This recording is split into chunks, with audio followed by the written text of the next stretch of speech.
Shalom. First and foremost, I want to give all praises, honor, and glory to Yahweh, Bahasham, Yahweh Shai, Bahasham, Racha Kodash.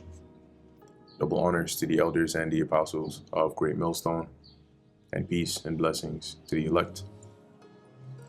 And today we're going to go into the book of Zechariah, the 3rd chapter, just continuing from where we left off in the 2nd chapter, as Zechariah is still receiving this vision. Concerning different things to happen. A lot of it is put in a form of a dark saying. So the words are not, the sentences are not exact. There's a lot of symbolism in here, but nevertheless, they all have a meaning, all right, and a role to play in terms of this vision that Zechariah received. So continuing from the 2nd chapter, within the same vision, Zechariah now sees, right, as you can see in the subheading here, Joshua the high priest. Now, we've read about Joshua the high priest, right, along with Zerubbabel and the chief of the fathers and so on and so forth. But in here, for the first, couple of verses here, this is a vision that Zechariah sees concerning Joshua the high priest. Okay. So this is Zechariah chapter 3, verse 1. And he shewed me Joshua the high priest standing before the angel of the Lord, and Satan standing at his right hand to resist him. So in this vision, Zechariah now sees Joshua the high priest standing next to this angel, and then he also sees Satan. Now, when you look into that word, like we've gone into, like the meaning of the actual word Satan, you have here Shatan, which says to be or act as an adversary, resist or oppose. And when you actually look into the words here in the blue letter, you'll see that the Hebrew word for Satan, which is H7854, Shatan, it's very identical to the Hebrew word for resist, which is H7853, Shatan. And in this sense, it's used in the form of a act, okay, or I guess like a verb. And in the verse above, or at least in this part here, the word Shatan is used in the sense of a person, like an attribute, right? So when you look here, same word Shatan, it says adversary, one who withstands, right? And when you look at the word for resist, Shatan as well, to act or resist or oppose. Okay, so a lot of people tend to get tripped up whenever they see the word Satan, but it's important to also understand the meaning of words when you go into these things. Now, of course, in this vision, this is still what Zechariah saw. All right, so he saw this adversary, Satan, resisting Joshua. And in this case, as we're going to go into, what Satan was doing, at least what he was sent to do, was to negatively influence Joshua the high priest. All right, by resisting him, in essence, corrupting his mind, as we're going to read, for a period of time, that he wouldn't be in a right mind state. Right, basically, he would be committing iniquity. Now, verse 2, continuing. And the Lord said unto Satan, the Lord Yahweh rebuke thee, O Satan. Even the Lord Yahweh that hath chosen Jerusalem rebuke thee. Is not this a brand plucked out of the fire? So similar to how Yahweh Shai told Peter, right, the apostle Peter, that Satan has desired to sift him, right, as I think he said, as wheat or so is sifted. But the Lord told Peter that he had prayed for him, that his faith fails not.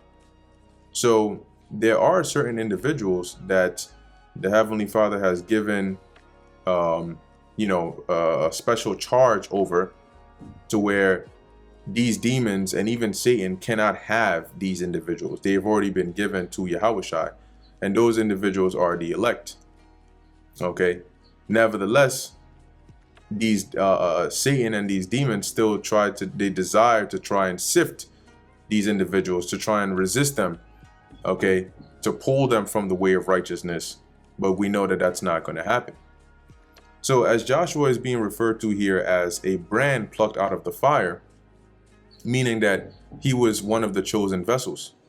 Okay, and a quick precept for that here in the book of Wisdom of Solomon, I'm just going to go straight to the point. Wisdom of Solomon chapter 3, the chosen of the Lord are likened onto gold that has been purified from the furnace, that has been proved. Okay, similar to how Joshua is being referred to as a brand plucked out of the fire, meaning that he's not destined to be destroyed, but rather to be delivered. So this is Wisdom of Solomon chapter 3, verse 5. And having been a little chastised, they shall be greatly rewarded, for God proved them and found them worthy for himself. See, there goes that word proved again. As gold in the furnace hath he tried them and received them as a burnt offering. Okay, so going back, and this them here that it's talking about is referring to the Lord's chosen, his elect. Okay, which Joshua the high priest is obviously one of them, as it is said here in the second verse, that he is a brand plucked out of the fire. Verse 3, now Joshua was clothed with filthy garments and stood before the angel. So, like we read about Satan resisting him, these filthy garments that Joshua was clothed with, though this is what Zechariah was seeing, the meaning of this was that Joshua for a period of time would be going in the wrong way. Okay, the filthy garments here would represent iniquity. All right, and I'm going to get a couple of precepts here to show that, you know, you have garments of righteousness, and then you have the opposite of that, where you have garments of iniquity. And being clothed with these things means that it's metaphorically saying that you are going in the way of this, right? You've now put on the mind of iniquity or wickedness versus putting on the mind of righteousness. So now let's get the book of Isaiah chapter 61, verse 10. And this is a precept to prove that sometimes when you read certain verses that refer to certain, like a garment being put on somebody or being clothed, but when the precept says somebody is clothed, but it doesn't describe the clothing as actual clothes, then you know that it's metaphorical. So this is Isaiah 61, verse 10. I will greatly rejoice in the Lord Yahweh. My soul shall be joyful in my God. For he hath clothed me with the garments of salvation. Now we know that salvation in itself is not a attire. It's not something you can clothe or put on your body physically. Salvation is being delivered ultimately when Yahushua comes back and saves our lives, right, from this destruction that's coming. That is salvation. That is not that's an event, right? That's not something you can physically put on the body of somebody else.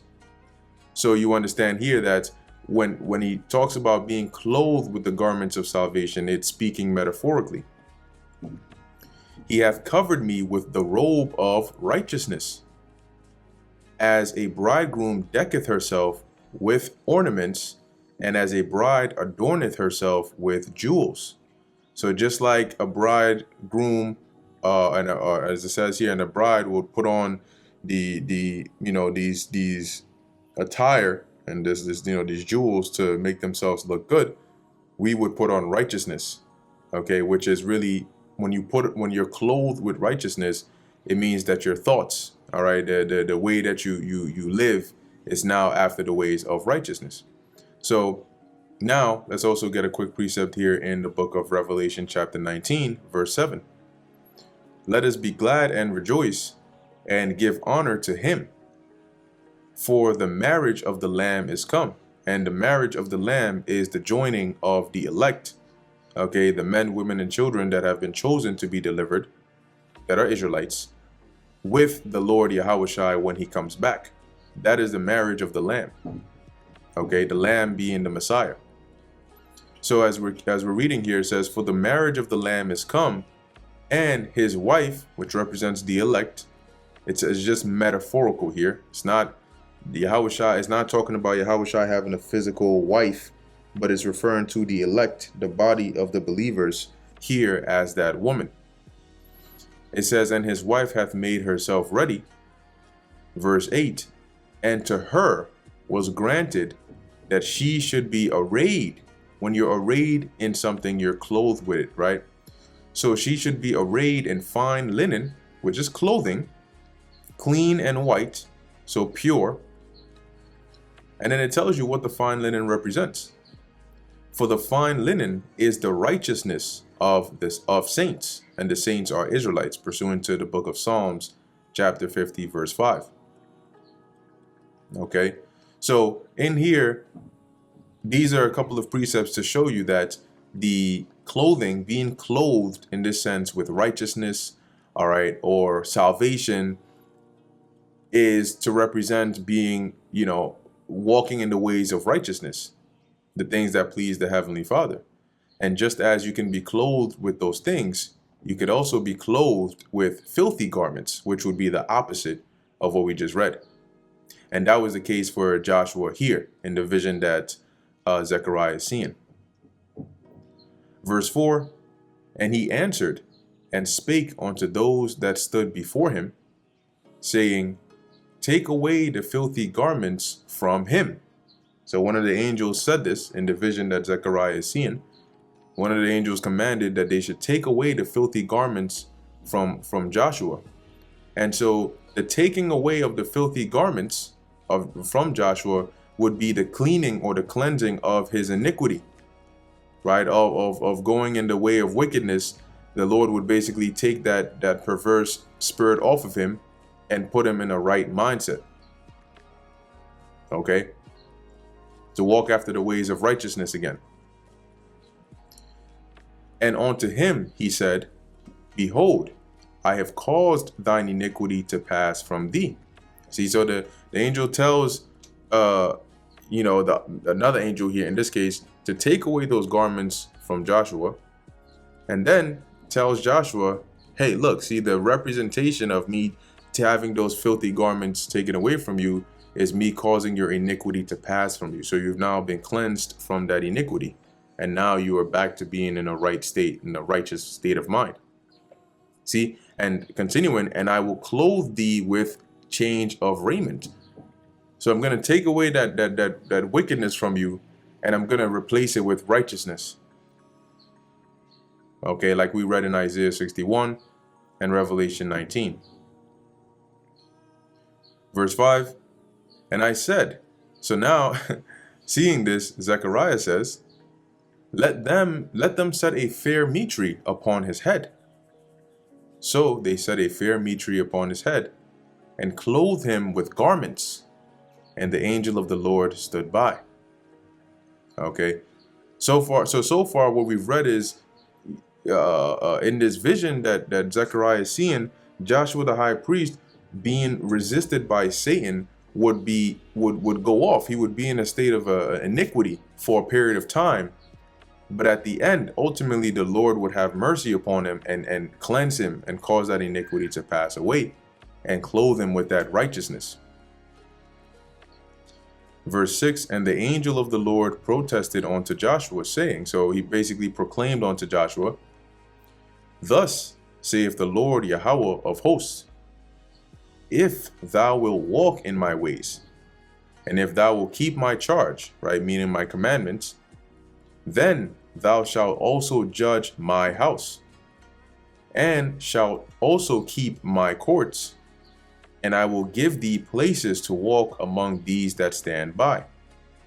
So in other words, what the angel was telling Joshua was, if you set your heart right after me, and you walk after my ways, and you judge righteously, and you live according to my laws, statutes, and commandments, I will give you I will put you in a high position, a position where you can judge, over my people.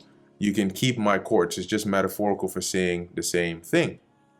right? And I will give thee places to walk among these that stand by, meaning that he would be placed in a in a high position among the rest of the chosen. Now, that is also similar to what Yahushua told his disciples, right? When they had asked what they were going to receive for forsaking the things of the world and following him, he told them that in the regeneration, for those that have followed him, when he comes back and he gets crowned and he gets his kingdom, they are also going to sit on 12 thrones judging the 12 tribes of Israel. So they would also be given a place, a high position. And a precept that goes with this as well is in the book of Revelation, the 3rd chapter. And we can start at verse 11. Behold, I come quickly. Hold that fast which thou hast, that no man take thy crown. And holding something fast means not like fast with speed, but fast as in when you fasten something, like when they say fasten your seatbelt, it means you lock it down. You hold it tight, you secure it. And that's what the Lord is saying. So what is it that we have that we're being told to hold fast? This knowledge, this truth, the ways of righteousness. And we're to hold on to that so that we don't lose it, because that is our ticket to getting that crown of being one of the elect, put it like that. Verse 12, him that overcometh will I make a pillar in the temple of my God, right? And another way of also saying he would be in a position to keep the courts, right? Or to judge in the Lord's house. And he shall go out no more, or he shall go no more out, and I will write upon him the name of my God, and the name of the city of my God, which is New Jerusalem, which cometh down out of heaven from God, and I will write upon him my new name. Okay, so there you go. Those that overcome, right, that follow the ways of righteousness would be rewarded as such.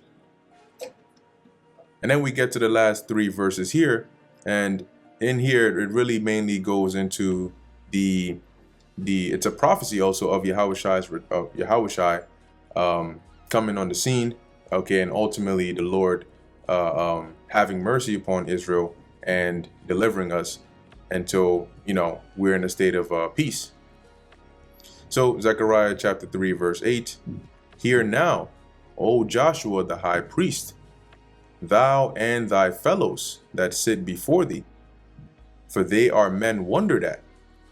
Right? So Joshua, when we, like I said before, we read about the elders and those that were in this high position at this time, right? You had Joshua, you had the rest of the elders, the rest of the priests, you had Zerubbabel, and so on and so forth.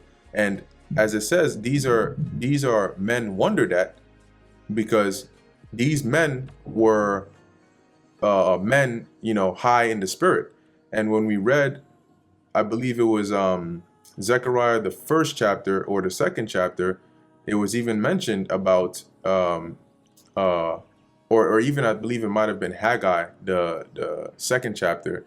It was mentioned about the position of Zerubbabel and how he was a special and chosen vessel of the Lord as well. Okay, now what's also interesting about this verse here is when you read this verse in the NLT translation, it reads, listen to me, O Jeshua the high priest, and all you other priests, you are symbols of things to come.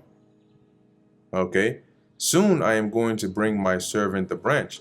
And what I found pretty interesting about this is that yes, these things pertain to Joshua the high priest, right, as the individual, but when you look at it symbolically, right, as things to come, just as Joshua would be resisted by Satan and be clothed with filthy garments for a period in time, but at the end the Lord would have mercy upon him and take those filthy garments away from him and cleanse him and put on those righteous garments and set a fair mitre upon his head. For him being a branch plucked out of the fire, on a spiritual level, that is like the story or the process that the Lord is going through with his elect, right? For a period of time, you had really the whole nation, which even included the elect, clothed with that filthy garment, not knowing who we were, going off, living in, in iniquity in our sins. But the Lord had mercy, and starting with the elect, his chosen, he is removing those filthy garments from us and putting on us the clean and righteous garments. Hence, when you even look at the time that we're in today, a lot of Israelites who are the hopeful elect have left off the ways of the world and that wickedness, and have put on the righteousness, the mind of Yahushua, that we may, Lord willing, be delivered in these times to come. However, continuing in Zechariah chapter 3, verse 8, for behold, I will send forth my servant the branch. So this is a future event. And this servant, the branch that is referred to here, is talking about the Messiah, okay, Yahushua. Now, even the blue letter themselves, or the authors, or the scholars here, even they acknowledge that when you actually look into the word the branch or branch, okay, you have tazamach, and when you look at the third definition, it says sprout, shoot of Messiah from Davidic tree. Okay, and a precept for this as well is here in the book of Isaiah, the 11th chapter and the first verse, and it reads, and there shall come forth a rod out of the stem of Jesse. And this is speaking in the sense of like a family tree. And a branch, there goes that word again, shall grow. Now, a rod out of the stem of Jesse. We know that Jesse was the father of David, right? And so that stem, when you look at a tree, the stem of a tree, right? Look at a stem of a tree. Let's look at an image. Okay, so you can see the stem of the tree is pretty much this like middle part here. You have the roots, you have the stem, and then you have the branches. Okay, you have the branches that come out. So from the stem of the tree, right, as we're reading here in Isaiah 11, out of a rod shall come forth out of the stem of Jesse, so out of that line or that lineage, which who else was from the stem of Jesse? King David, right? And a branch shall grow out of his roots. And who is that branch? Yahushua. And when you continue to read in Isaiah the 11th chapter, you'll see that these traits here are describing Yahushua. So going back to Zechariah the 3rd chapter, that branch that would be sent forth as the servant is referring to the Messiah, to Yahushua. Verse 9, for behold, the stone that I have laid before Joshua, upon one stone shall be 7 eyes. Now this stone that is laid before Joshua is also representing Yahushua, as he is also known as the cornerstone, okay, or the foundation, right, that we build upon, that the church of the Lord is built upon. Okay, and even in, I believe, the book of Daniel, I forget if it's the 7th chapter or the 2nd chapter, but it describes the return of Yahushua as a stone. And I believe in the 2nd chapter, it also talks about that. The return of Yahushua is likened unto a stone that crushes the feet of that statue and so on. Okay, and so this stone here that is laid before Joshua is representing Yahushua as the foundation. And it says, as we're continuing to read, upon this stone, this one stone, shall be 7 eyes. Okay, now, depending on the precept, right, there are some precepts where you read it and the eyes, or like 7 eyes, for example, represents like complete, wisdom or understanding. But also when you go to the book of Revelation, let's go there real quick. Revelation, the 5th chapter. Yahushua is also mentioned here, right, as the Lamb, and he is likened on to having, Let's read it. Revelation chapter 5, verse 6. And I beheld, and lo, in the midst of the throne and of the four beasts. Now keep in mind, in Revelation, I believe starting from the 4th chapter onward, yes, the Apostle John is getting these visions. He is actually describing what he is seeing in the visions. So when he gets these visions and he sees what's going on in the heavens, and he says something like, I beheld, he's saying, this is what I saw in my vision of what I was shown. So what he saw was in the midst of the throne and of the four beasts, which when you read in the 4th chapter, that's where he first describes the four beasts that he saw, right? So he says, in the middle of all of this, and in the midst of the elders, stood a lamb as it had been slain. So what he saw was a lamb that looked like it had been slain, killed. But this lamb, as he's seeing, having 7 horns and 7 eyes. So the horns representing power, and eyes representing that complete, wisdom, right? 7 being completion. That's what Yahushua had. But also, as we keep on reading, it tells you that these 7 eyes are also the 7 spirits of God sent forth into all the earth. Okay, so keeping that in mind, now let's go to the book of Revelation chapter 4. And I believe it's also in the 5th verse, right? Revelation chapter 4, verse 5. And it says here, and out of the throne proceeded lightnings and thunderings and voices. And there were 7 lamps of fire burning before the throne, which are the 7 spirits of God. So we read about the 7 eyes, which are the 7 spirits, which are the 7 lamps. And now when we go to, lastly, let's go back to the book of Revelation, the 1st chapter. And if we come down here to maybe I'll just start at the 20th verse. It says here, the mystery of the 7 stars, which thou sawest in my right hand, and the 7 golden candlesticks. Now, a candlestick, at the top of the candlestick is what? Lamp or fire, right? So the 7 candlesticks or the stars or the spirits, they're all, synonymous. Okay, the candlesticks, as we're reading here, right? The 7 stars are the angels of the 7 churches, and the 7 candlesticks which thou sawest are the seven churches. So these are all related, okay? And it's all in all to say those 7 churches, which represent the body, all right, of the elect.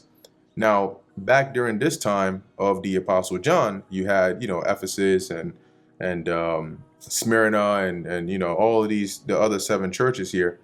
But guess what? The spirit of those churches are back here again on the earth. Okay? And it represents the elect, right? The body, of believers, the true worshipers of Yahweh Bahasham Yahweh Shai. And so relating that back to Zechariah, the 3rd chapter, what's being said here in the 9th verse is, the Lord has laid that foundation, which is Yahweh Shai, and upon Yahweh Shai, upon that foundation is the body, or really the building, the third temple, all right, which are those 7 eyes. Okay. And it continues, it says, behold, I will engrave the graving thereof, saith the Lord Yahweh of hosts, and I will remove the iniquity of that land in one day. And when you go into the word remove, here it means to cease. Okay, to almost like to erase or to undo it. And that's what the Lord is going to do, right? Because by laying Yahweh Shai as the foundation and us building on top of that, it's making way for Yahweh Shai to come back and fulfill that ultimate prophecy of delivering his elect, right? And completing that building. And in doing so, our iniquity is going to be erased, right? It's going to be done away with no more, because we're going to be changed and made perfect. And let's go into that word remove. We have here mawash, to depart, to remove, To remove, to depart. And in the Strong's definition, you have here to withdraw, right? The idea of receding by contact, cease, depart, go back, remove, or take away.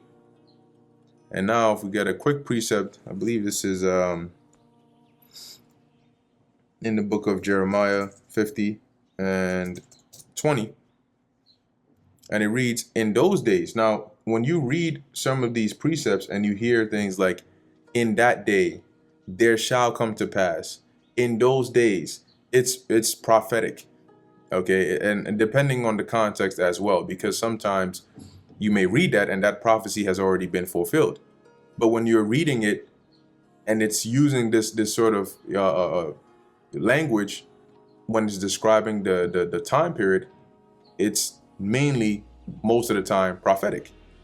So in those days and in that time, saith the Lord. How do you know what time that is? Well, read the verse, and the verse will tell you, well, based on what's going on or what's going to happen in that time, you can deduce that, okay, this has to be talking about the time of the kingdom, or the time of Jacob's trouble, or the time of the hour of temptation.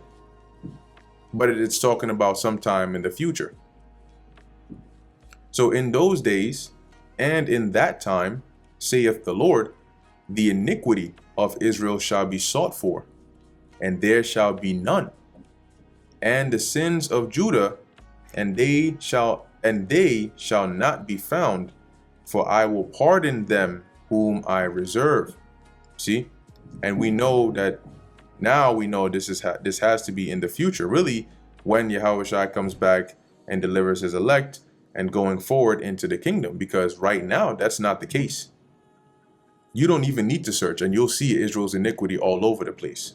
Trust and believe that, right? So we know this has not happened yet, but it's a precept to back up what we're reading of here in Zechariah, the 3rd chapter, about the iniquity being removed, okay, from the land. Finishing off in verse 10, in that day, there you go again, right? In that day.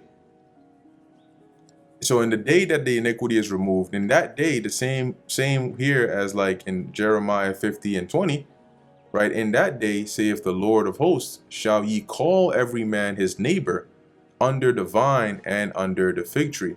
And this is just a metaphorical way of saying that in that time, we're going to be all, unified together, ultimately in peace. Because calling your neighbor under the vine and under the fig tree, like this is something that's done in a time of, peace, something harmonious. Okay. And so reading that in Zechariah 3 and 10 is to symbolize that point in time when all Israel comes together and we're delivered and we're at peace ultimately. And that brings us to the end of the book of Zechariah, the 3rd chapter. Lord willing, this was edifying to the elect. In closing, I want to give all praises, honor, and glory to Yahweh, Bahasham, Yahushai, Bahasham, Racha, Kodash. And until next time, Shalom.